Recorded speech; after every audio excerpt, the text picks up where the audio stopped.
மனதில் நின்ற காதலியே மனைவியாக வரும்போது சோகம் கூட சுகமாகும், வாழ்க்கை இன்பவரமாகும். உன் வாழ்வில் செல்வங்கள் எல்லாம் ஒன்றாக சேர்ந்திட வேண்டும்.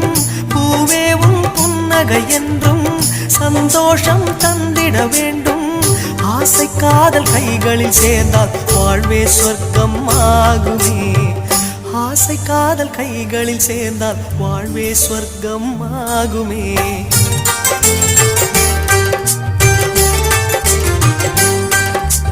ஆனந்தம் ஆனந்தம் பாடும் மனமாசையின் ஊஞ்சலில் ஆடும்.